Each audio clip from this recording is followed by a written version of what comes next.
Yes. Okay, is Ms. Norman on?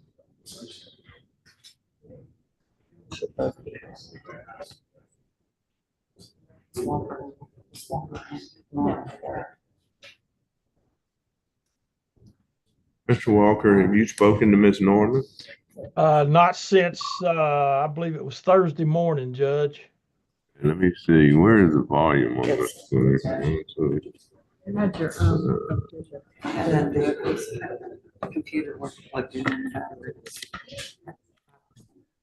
Was it plug it in now? Oh, I plugged it in. Oh, you plugged it in. There's Ms. Norman. Hi. Okay,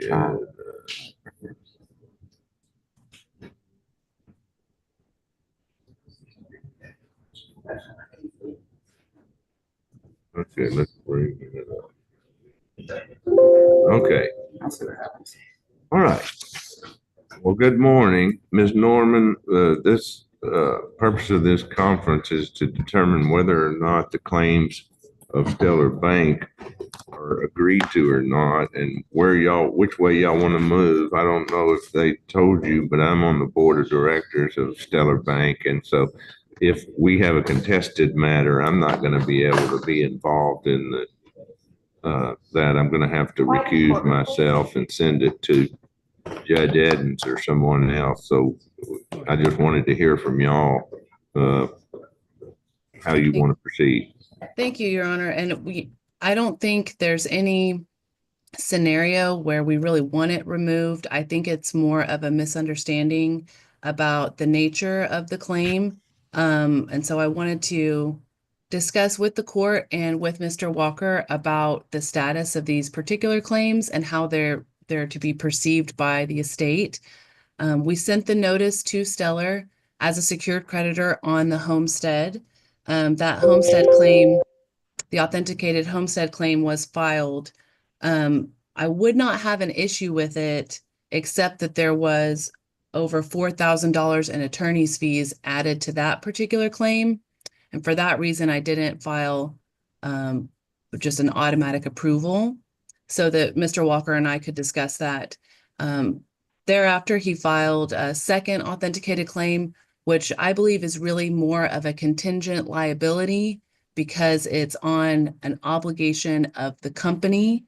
Only if the company defaults would the estate be liable. There's also several pieces of real property, other assets of the company. And so I did have a little bit of an issue saying the estate is agreeing to this $1.8 million claim when it's not due and payable. Under the terms of the note, they are obligated if there is an event of default. There just hasn't been yet. And in my discussion with Mr. Walker, he indicated that he has 90 days in which to file suit. And in my reading of the estates code and the commentary, because it's an independent administration, that's not actually applicable to these kinds of claims. And so I wanted to make sure that the estate is not anticipating a lawsuit because the claims are not in default. There's payments being made. Okay, Mr. Walker, Yes, sir. do y'all want an opportunity to discuss this matter amongst yourselves and report back to me whether or not there's any dispute? I would welcome that, Judge. We've talked more than once already. I think that this situation, Sarah did a good job of explaining the basics of it. We got a letter from, or I received a letter from her dated January the 16th, addressed to the bank, care of me. And this was a letter saying that, giving notice of letters having been issued, and then it goes on to say claims are required to be presented in a manner prescribed by law. So in this particular case, the bank has a claim against the decedent's homestead. Mrs. Arrington, the executor, is also a borrower on that note. And that's the first claim that we filed. We filed it as a preferred debt and lien. Sarah's got some issues with my lawyer fees, and I'm sure I can work that out with her. Okay, well, y'all talk about it. I'm gonna give y'all 2 weeks to get back with me and let me know whether there's any disputes, so I'll know whether or not I need to recuse myself, okay? Okay, I appreciate your time this morning, Judge. All right, thank you you. for your time. I hope y'all have a great week. You You too. too. All right, bye-bye.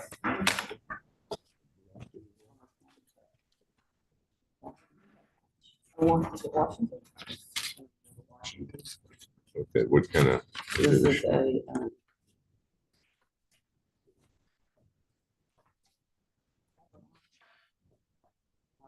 it's not on.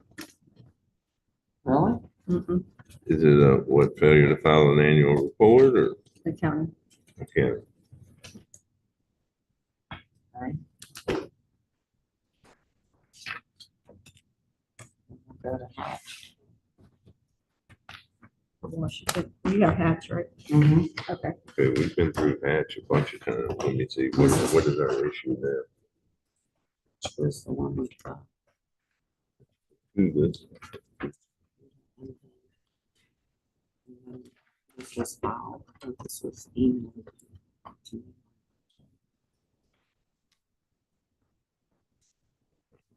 And this on.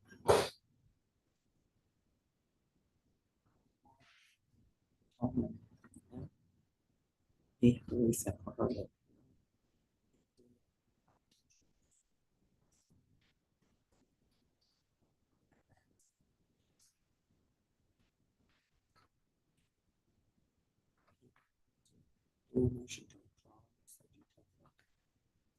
Yeah, I don't see Mr. Fukuda. He's serious. I'm here, Judge. He's on there. There he is. And she's in person. I don't know why I keep I don't know why it's raising doing this up and it keeps automatically going down. So. Paid him.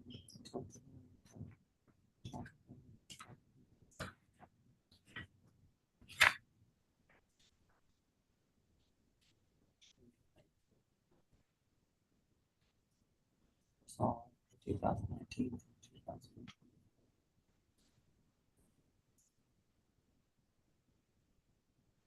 So she went through that.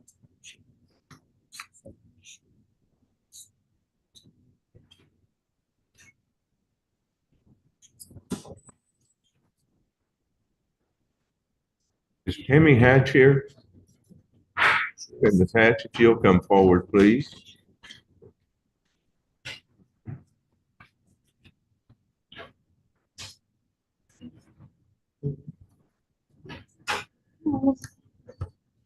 Okay, let me finish reading your email.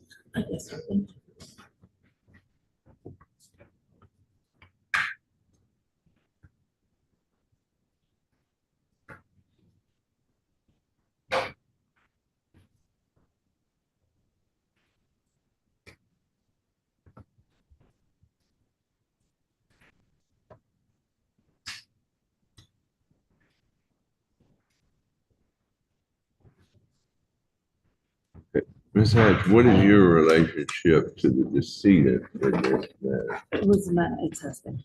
Okay, But we have 3 minor so children. at the y'all time. have 3 minor They children? were at the time of his death. They're no Okay. longer minors.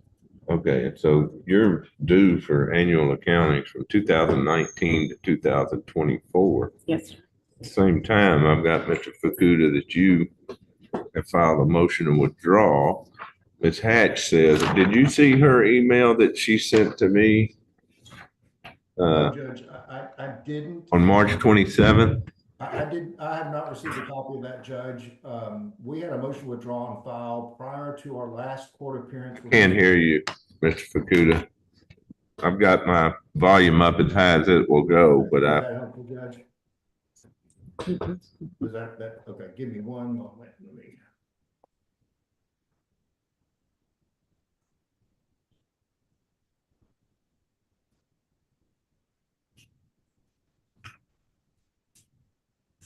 Ms. Hatch says in her email that she filled out packets for 2019 through 2024. Huh? We just. Judge, you hear me now? Yes. Okay. Okay, so we have approved those. No, we disapproved them all We disapproved them all. because we didn't have any of this back We had no backup for Discover Card and there. various credit card,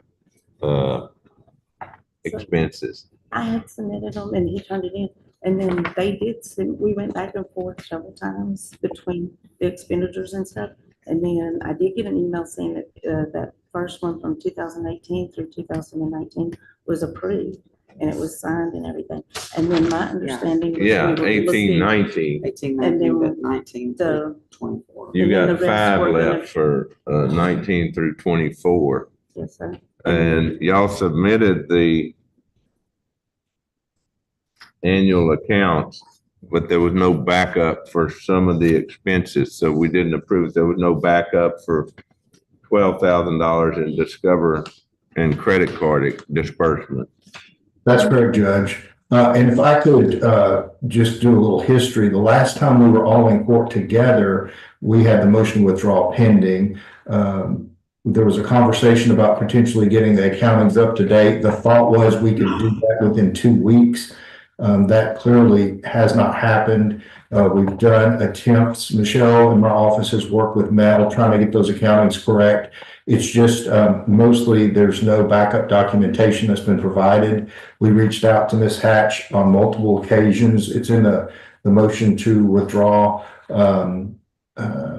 evidence packet, 3 separate occasions back in October and November, and didn't get a response, and in December, didn't get a response until the court set this matter. And then I believe the court served Ms. Hatch for the last hearing and then reset because she failed to appear to that matter. And that's kind of brings us up to speed on where we are. We're still seeking withdrawal.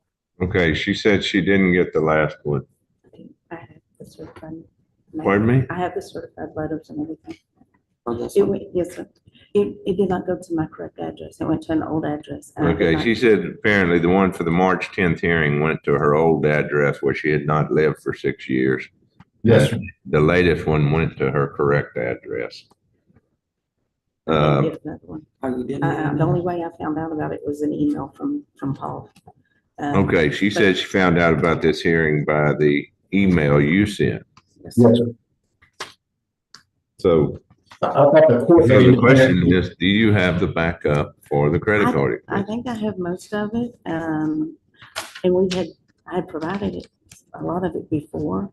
Now, there's some things that I did pay just over the phone through debit cards, but I have a lot of it. Is that the only questions on those we didn't Mhm. approve? Well, Mr. Fukuda, the only questions we have left are related to the credit card expenses. And she says she has most of them. Can we amend and include those back up? We haven't seen those and we've been asked, we have not seen those and we've been asking. And the problem is we get assurances that we're going to receive matters and we don't. And we're very, very, very far down the road now. You're very, very what? Far down the road. down the road, far down. the Yeah, road. so is the court though. Yes, I get it. It's just, it's I think frustrating all the way around. And like I said, this matter was thought to be resolved back in October of last year with just receipts coming in. We would provide that and the court would approve, and then we get no response. And that's the problem with moving forward is I keep getting no responses. What? I did respond. Some of the things that, the last time that his assistant secretary texted me was in October. And they said I didn't respond. That's because she called me. It's right after she sent me the text, she called me. And I called her back. One of the questions was some stuff that was already on file that we'd already come to court about at the Lanskin. And she found it in their documentation. And I thought we were complete with all of that. And that And was- Judge, this is my frustration. This is the circles we're running in. She's talking about new information that has not been tendered to the court this morning. She's telling me there's new info. We don't have that. We've never had that. Yes, we did. She's saying that we didn't. She said she did provide it to your assistant. She's sitting right here, Judge. We did not provide that. We've not been provided that. We certainly would love to close this out. She's saying the last she heard was a conversation in October, but the court has the November and the December request. You still haven't got back with us. Please provide the information. And I know the court's going to get more frustrated even with myself, but I can't do more than compile what's given to us. Well, the court certainly understands that.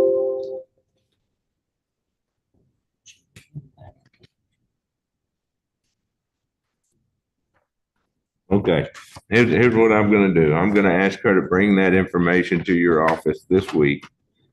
If you don't get everything you think you need to just finish that one thing on those credit card disbursements, then you can call the court and let me know.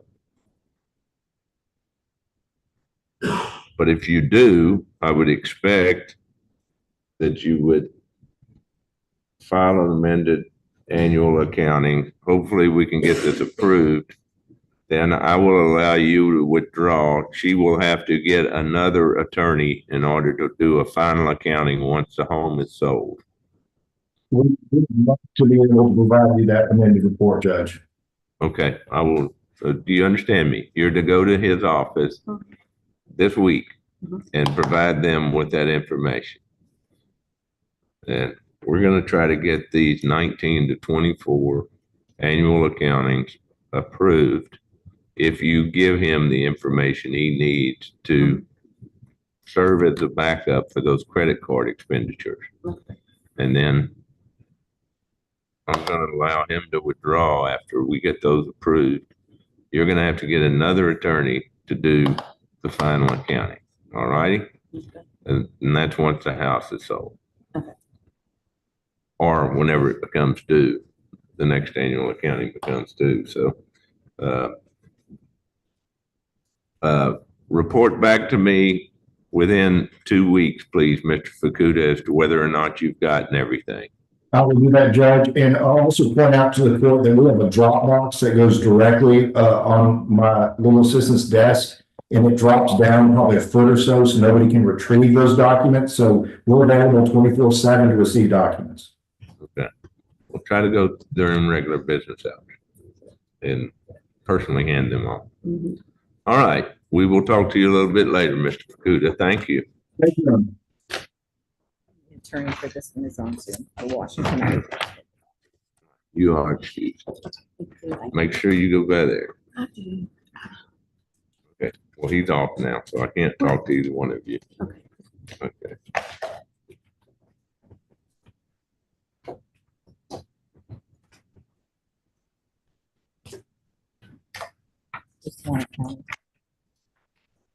Okay. Mr. Mahoney, are you here on the estate of Dolores Washington? Yes, Your Honor. Okay.